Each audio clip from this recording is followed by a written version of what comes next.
just came down. The Seahawks made the selection. There was speculation as to whether or not they'd keep that pick, if they would end up moving it in a trade. Instead, they keep it, and they go for Grey Zabel, the offensive lineman from North Dakota State. And if you're not a football fan, this is why it matters, because the offensive line was easily the biggest position of need for that team, and the Hawks address it in a really awesome way. I mean, Grey Zabel, regardless of where you're picking, whether you're picking 5th or 15th or whatever it is, he's certainly one of the best offensive linemen available. So to be able to do that and get a player of his caliber is something really special. So this is a pick that we have a poll on my X page at Nico Tamurian that should be really celebrated. Here's the thing. You could have gone a lot of different directions with that pick, okay? You could have gone wide receiver to help replace some of the production lost by trading DK Metcalf. You could have gone defensive secondary, linebacker, defensive line, edge rusher, because we know Mike Macdonald is a genius on defense. And so when you do that kind of move, you know, you're giving him another weapon to play with. But they didn't overthink it.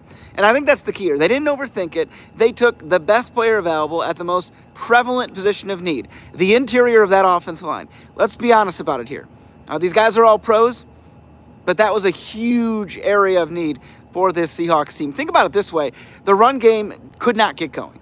The protection for Geno Smith at the time, now Sam Darnold, was mediocre at best. And that's why we talked often last season on the KOMO Sports End Zone about how the fact that Geno was throwing for such good numbers last year was a marvel given the lack of protection that he had. Okay, so the Seahawks addressed that. And we know, we saw it in Minnesota last year, Sam Darnold is at his best when he's not under duress, especially not constantly. So the Seahawks address that. They get Grey Zabel, 6'6", 315 pounds, big, mean offensive lineman from North Dakota State. So this is the kind of pick, it's the highest pick on a guard that the Seahawks have done since, get this, Steve Hutchinson, okay? Hall of Famer.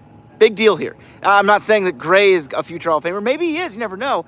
But it's the fact that they finally addressed this, because we had heard 12s constantly lament John Schneider's lack of investment at the position. We had heard them say, you know, look at these teams that you're putting out there. Okay, you have Charles Cross at the tackle spot. He's been awesome. Abe Lucas, when healthy at the other tackle spots, has been great. But boy, oh boy, the interior has been a mess. And so by drafting Grey Zabel, it's no longer a mess. By any projection, it's no longer a mess. So this is a really big deal for the Seahawks. You can certainly let us know in the comments, the like button, whatever it is, how you feel about this pick.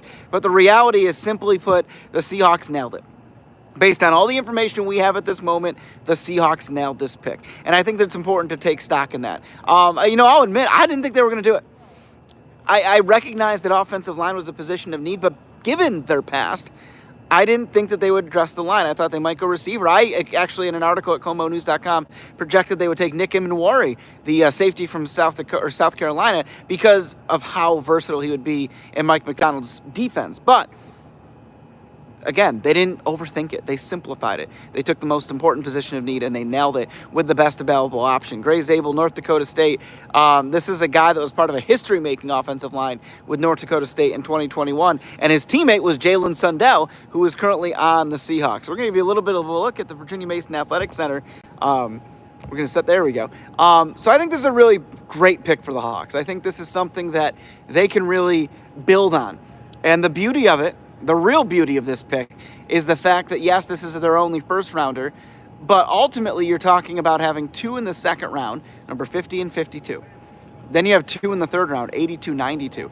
Those are the spots where you're going to be able to address maybe even further on the offensive line, but certainly some of those defensive weapons we talked about. Certainly you're talking about addressing wide receiver position. And we kind of thought they might do that with the receiver from the standpoint of the prospects available, but I thought they also could do that at offensive line, so be surprised if they further invest in the position. One of the things about the Seahawks and not investing in the offensive line in the past was the idea that they didn't want to pay a veteran a ton of money at that spot. Well, you're paying guys in rookie deals now. And so that's what we're seeing with Charles Cross, where they're currently in negotiations to extend him past this rookie deal. So any way you look at it, based on the information we have right now, based on how many picks that they have coming up, this is a real win for the Seahawks. And certainly, we're going to talk more about this. You can watch the rest of the first round on KOMO News. You can take a further look at our draft outlook in the KOMO Sports End Zone. We were asking the question there, will they draft a quarterback? that's still on the table here, guys. They still have 9 more picks to go in this draft. We never thought they would use a first-round pick on that position, but it's possible moving forward they use one of those picks on that. So this is a really good start to what we call a new chapter for this franchise, okay? When you really look at it, the Seahawks have 10 picks. They have that extra second rounder, that after third rounder, because of trading DK Metcalf, because of trading Geno Smith. And so how they, replace guys like that, especially DK, but how you move forward from that depends on how you use these draft picks. And how the Seahawks did it, at least for this first rounder, that they were granted anyway besides that trade, is, again, looking at the most glaring issue from last year, not ignoring it, oversimplifying this thing and just doing it. And I think that's welcome news to everybody out there. Again, you can vote on X at Nico Tamuri, and we have a poll there for you. And I think that right now the winning vote is how fans love that they address the offensive line. And not just that they address the offensive line, it's that they did so with Grey Zabel. If you read the mock drafts, which I am a proponent that you don't really should put too much stock into those, but there's a reason that so many of the mock drafts out there had Grey Zabel going to the Seahawks. He's just a perfect fit for what they need. He's a perfect fit for what they want to do. And so I believe when you put Grey Zabel in the middle of that line, let's assume Abe Lucas is healthy at right tackle. Charles Cross is a game breaker at left tackle. I wouldn't be surprised if they had a little bit more help in the interior. But by and large, I wouldn't be surprised if you see a huge jump from Kenneth Walker III this offseason into next season. I think that you take a look at what he's capable of, but then look at what the line he was trying to run behind in 2024. And I think that really the sky's the limit. This is a game changer for the Seahawks offense, which we already knew was going to be new under Clint Kubiak. We already knew it was going to be really different when you think about it from the perspective that it's going to be a whole new run-first attitude compared at least to what we saw in 2024 when Ryan Grubb wanted to pass the ball all those times. Let's take a little bit of more of a look here at the VMAC. Players just reported, and of course you love to see the Super Bowl banner there. So it's kind of like the calm after a hard day of work for the Seahawks. So there you have it.